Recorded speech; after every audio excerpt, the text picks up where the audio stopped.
21 ہجری کی ایک رات روم کے شہر حماس میں ایک عظیم سپاہی اپنی زندگی کی آخری سانسیں لے رہا تھا۔ بستر مرگ پر انہوں نے فرمایا، اللہ گواہ ہے کہ میں نے 100 سے زیادہ جنگوں میں شرکت کی۔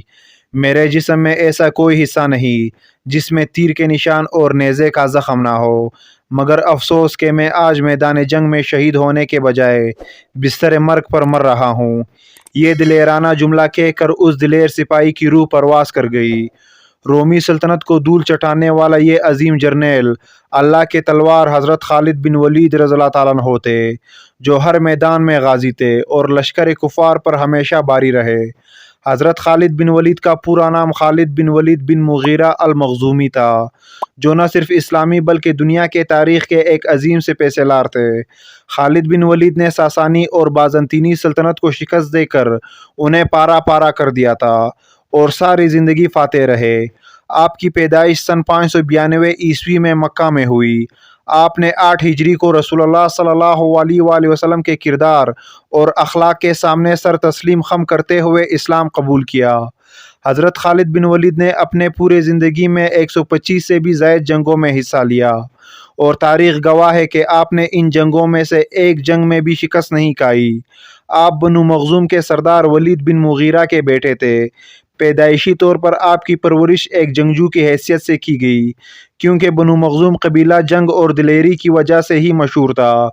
جب نبی صلی اللہ علیہ وآلہ وسلم نے قریش مکہ کے خلاف جنگ احد لڑی، قریش کی طرف سے سپہ سالار حضرت خالد بن ولید تھے۔ اس وقت آپ نے اسلام قبول نہیں کیا تھا۔ جنگ میں خالد بن ولید کی دانشمندی اور حکمت عملی نے ہی قریش مکہ کو اس جنگ میں مسلمانوں پر غالب کیا تھا۔ اسلام لانے کے بعد آپ نے اپنی تمام قابلیت اسلام کی حمایت میں استعمال کیا اور ساری زندگی غزا لڑتے رہے۔ سن 8 ہجری میں مسلمانوں اور رومیوں کے درمیان ایک خونریز جنگ ہوئی۔ اسلامی لشکر کے سپہ سالار حضرت زید بن ثابت رضی اللہ تعالیٰ عنہ تھے، جو صرف 3000 مسلمانوں کو لے کر تقریباً 1 لاکھ رومی لشکر سے لڑ رہے تھے۔ حضرت زید اس غزاؤں میں شہید ہو گئے، لہٰذا حضرت جعفر بن ابی طالب رضی اللہ تعالیٰ عنہ کو سپہ سالار بنایا گیا، وہ بھی شہید ہو گئے۔ تو رسول اللہ صلی اللہ علیہ وآلہ وسلم کے ہدایت کے مطابق حضرت عبداللہ ابن رواحہ رضی اللہ تعالیٰ عنہ کو سپہ سالار مقرر کیا گیا، مگر رومی مسلمانوں پر اتنے باری پڑے کہ یہ جلیل القدر صحابی بھی میدان جنگ میں شہید ہو گئے۔ رومی شہنشاہ ہرقل خود سربراہی کر رہا تھا۔ مجاہدین کے لیے یہ وقت نہایت ہی مشکل تھا۔ اس دوران لوگوں نے آپسی مشورے سے حضرت خالد بن ولید کو سپہ سالار بنا دیا۔ پھر کیا تھا، آپ نے اپنی پوری زندگی میں سیکھے گئے حکمت، حربے اور جوش و ولولہ استعمال کیا اور ایک پرجوش تقریر کیا۔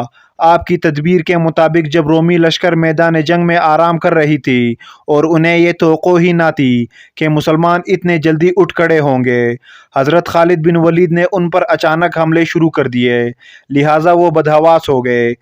اس جنگ میں آپ نے قوت ایمانی سے اتنی زبردست لڑائی لڑی۔ صحیح بخاری کے مطابق خود حضرت خالد بن ولید رضی اللہ تعالیٰ عنہ نے فرمایا کہ جنگ موتا کے روز میرے ہاتھ میں 9 تلواریں ٹوٹ گئی، پھر میرے ہاتھ میں صرف ایک چھوٹی یمنی تلوار باقی بچی۔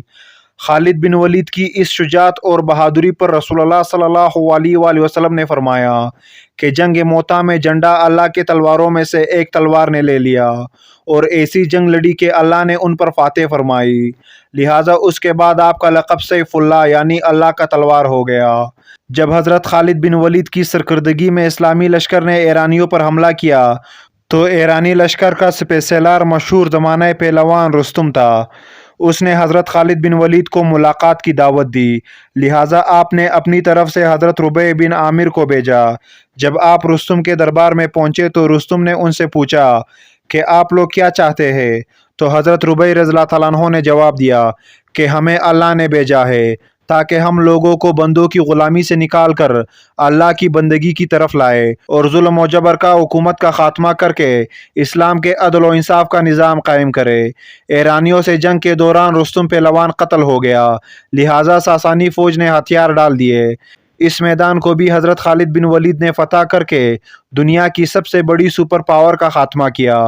حضرت خالد بن ولید رضی اللہ تعالیٰ عنہ اسلام کے وہ عظیم جرنیل تھے جنہوں نے 2 عظیم سلطنت ایران اور روم کو اپنے گھوڑوں ٹاپ تلے روند ڈالا۔ آپ کفار، مشرکین، مرتدین، یہود و نصارہ اور مجوسیوں پر اللہ کے طرف سے قہر بن کر نازل ہوئے۔